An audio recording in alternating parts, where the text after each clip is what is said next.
We were disappointed. We were disappointed. I can't remember my goalkeeper making a save either. We were disappointed the way we played against Stoke going forward. Defensively as a team, I thought we were sound. But 2 weeks ago we went with, and I think it's just unfair, and unfair on Aluko and Ramirez in particular. They seem to have bore the brunt of it. Against Manchester City 2 weeks ago, the two of them were terrific. And our best display away from home for me was when we beat Sunderland away from home, and then two played up front that day too. So I've got no problems of answering the criticism, of course. We were disappointed with the whole team's performance of going forward. I didn't think we were adventurous enough to get forward.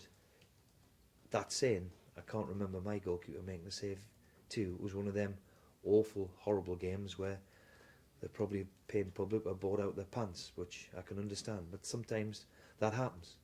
And if we took a point away from home, is always a good result. But we didn't deserve anything more than a point, but I still don't think we deserve to get beat.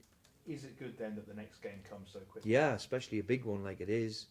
You know, it gives us a wonderful opportunity of trying to put a little bit of daylight between ourselves and Sunderland in particular. And of course, if we manage to do that, then it gives us that cushion above the bottom three too, which, you know, is always is good with only 10 games to go. What do you make of the way your old club have been this season? Well, it's not for me to comment on Sunderland. I've got enough on my hands with managing the club I've got at the moment. You know, we've come to expect that, you know, we're both fighting for our lives again, and that's the way it is. It's difficult, but it's a big game tomorrow, and I'm sure Gus is like myself of a big opportunity for both clubs to get a result, which obviously both of us need at this particular point of the season. Given your recent record against them, though, does it add extra pressure on them, perhaps? Well, I mean, we've had since I've left, we've done well against them. There's no disputing that, but it's another game.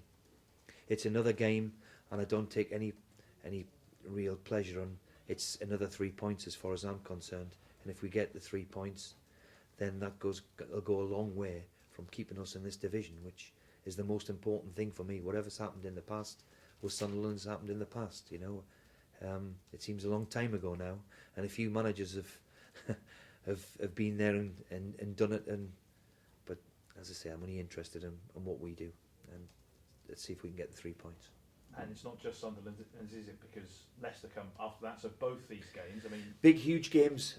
I mean, we talk about it every week in this, but it's now coming down to, after Tuesday, it's now coming down to 10 games to play. And if we can go and win Tuesday and put 7 or 8 points above us in the bottom three, there's a possibility that could happen. Then that's huge with only 10 games to play. So a big, huge couple of weeks coming up, and let's hope we can go and win it. Have you got a points total yet in mind that you think will be enough to survive? Well, usually 36 is. For the last 10 years, I think it's been. We always say 38, some say the magical 40. We've got to get enough to make sure we stay here. And I think we're all geared and focused to that, which is now the last quarter of the season, the most important part, the tickly part. And there'll be a few strange results. And let's hope we can go and do enough that we have to do to make sure we stay here. Why has it been, do you think, such a stop-start season in terms of runs of form, i.e. a run without a win and then a run of wins all at once? Well, I think you can ask that of the bottom 9 teams. You know, we're all separated by about 4 or 5 points. And I think that's the strength of this league. You know, your fixtures are one, of course, of who you play. You know, there's a run of fixtures coming up where, you know, we've had no disrespect to the teams that we've beaten, but we've got a far better chance of beating Aston Villa, QPR, Stoke, Sunderland, Leicester than we have Man City, Man United, Liverpool, Arsenal, Chelsea. It's got a familiar look at the top end, and let's be fair, at the bottom end, people would have predicted the bottom end too. Maybe not on the positions they're in, but I keep saying it every week. You know, we're down at the bottom half of the division because that's how difficult it is for all of us. You would all love to win 5 or 6 on the spin. If you did that, you're in the top half. Very difficult to do if you're a team like ours, in progress, second year in, trying to fight your way in the Premier League is always very, very difficult. Given the fact that both yourselves and Sunderland were unhappy with crucial decisions at the weekend, there's been talk, it's very topical, about video technology and whether or not that should be greater use in the game. What are your feelings at this point? Well, I was watching the rugby yesterday. I taped the rugby, and the first thing the referee did, in doubt, was to go to the judge upstairs. The game had stopped, so he had stopped the game and awarded the try. Or before he awarded it, he asked for the video technology, which took all of 5 seconds. A bit like what we've got with goal line technology. Now, I can't see the reason why, if you look at the Wes Brown and John O'Shea incident, why the referee can't go to the fourth official who can see him and say, I'm undecided here of which one committed the foul. It was a foul, but he's obviously got it wrong. Now, if he can stop the game for 3, 4, 5 seconds, I think the foul is enough in that situation. But I think he's put under pressure by the law. So I'm all for it. If it gets the right decision to stop the game, our game in particular against Crouch at the weekend, our defenders are adamant that they've done the right thing. And, you know, the one thing you have to do is get out your penalty box if you're playing against Peter Crouch. And if the referee just checks with the fourth official or the linesman to see if it's a goal, then if there's a little slight dispute, the linesman can stop it, and within 3 seconds it's all over with. So I'm all for getting the right decision. I think you can't obviously have it for every decision going, but certainly when the ball stops, with the technology we have today in the Barclays Premier League, then I'm all for it, of getting the right decision. Do you get the sense that wider in the game there is a bit more of a change of feeling about technology in the last couple of years? I think so, because I think in big games, remember Chelsea going out the European Champions League with a goal, was it a goal, was it not a goal? And we've all got then the goal line technology, England against Germany when the ball's a yard over the line.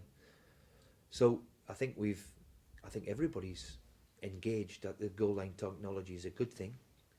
And I think if you ask most people, as long as we're not going to stop-start it, that if you ask it and get the right decision, like they do in rugby, like they do in cricket, then why not? And it would stop all this debate, because it's a difficult a job, the linesmen or the referees now. Let's be fair. I mean, I try and referee them during the week here, which are just friendly training games, and it's very, very difficult. So if it's for the best for the game, then I definitely am for it. Just one final one from me, Steve. Brian McClare, appointed performance director at the SFA, obviously a former teammate of yours. Just wondered what qualities you think he'll bring to that role. Well, he was always a big student of the game and coaching. I'm sure he'll do very, very well of it. You know, he's been at Manchester United for. Excuse you. Excuse me. That was my telephone, nothing else, I assure you. I do apologise. Sorry, do you want to ask that again? Yeah, Brian McClare, what qualities do you Well, think I mean, he's always a very, very intelligent man, Brian, and he's been in and around Manchester United for the best part of 20 years, and looking after, in particular, youth development, and obviously trying to bring the new young stuff through from Manchester. So I'm sure he'd be very, very good at the appointment. Apparently there's got some good young players in Scotland. You know, we've benefited from bringing down young Andy Robertson, and when you look at now the Scottish scene, when you really analyse most of the teams, because of the finances involved, they're all encouraging the youngsters. Everywhere you see now, there's a young player playing in Scotland, which I'm sure is a good thing, and I'm sure the appointment of Brian will be a big success. Steve, the fact that if Sunderland appeal against Wes Brown's red card, that actually means that you could be penalised, because if he gets that rescinded. Well, the rules are this, so should really it be given to John O'Shea then? Yeah, like the referee saying it's not mistaken identity. So. I don't want to be getting into trouble.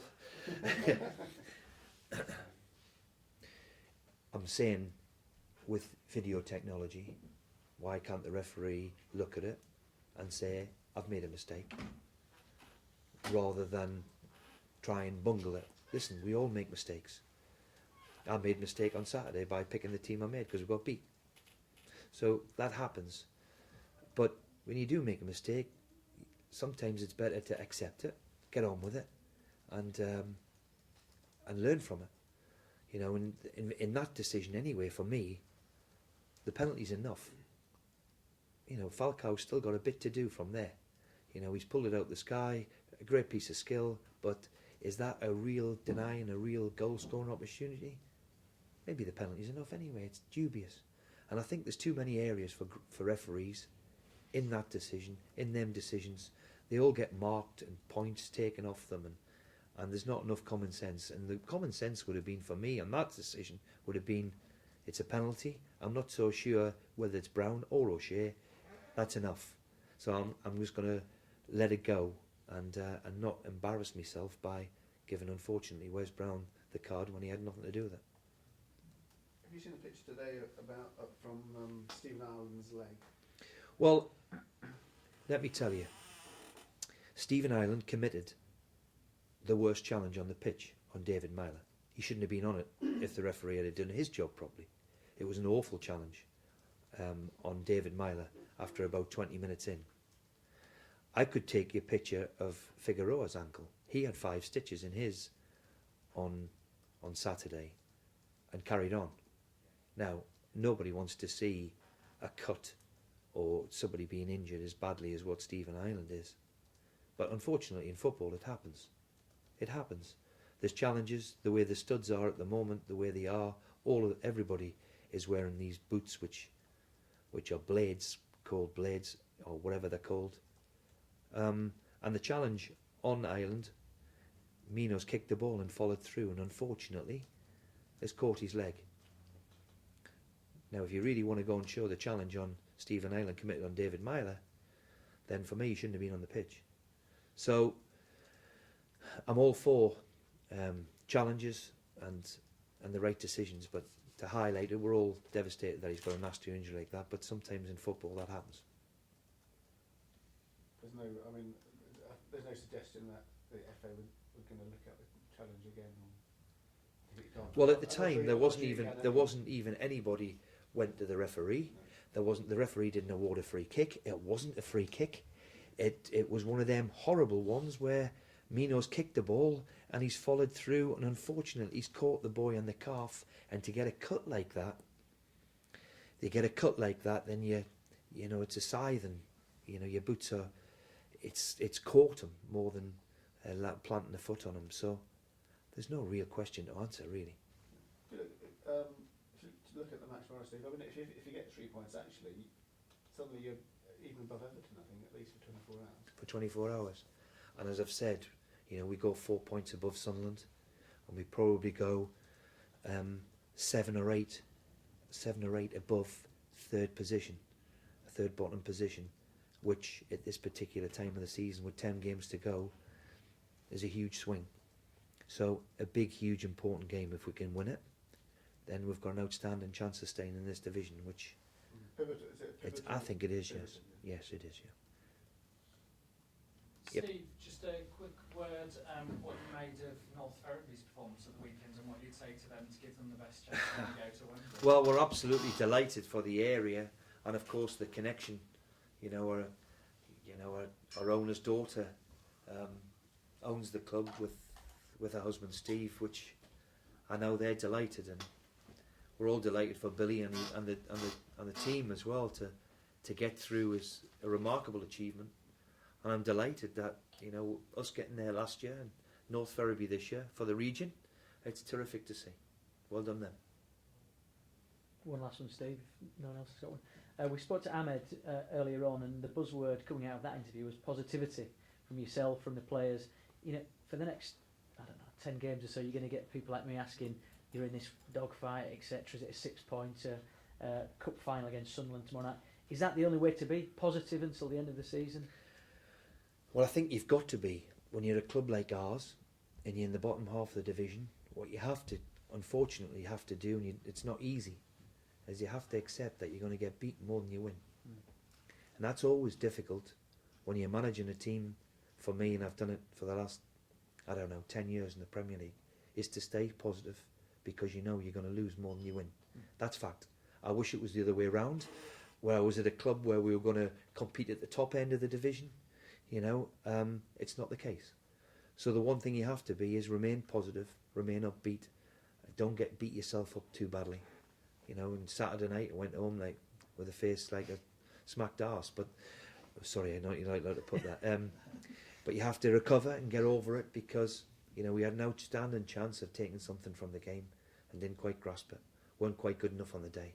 However, another game tomorrow. Let's hope we can be like we were a couple of weeks ago, and get the result that we need here. Cheers, Steve. Thanks for your time. Thanks, Thank Steve. you. Cheers. Thanks.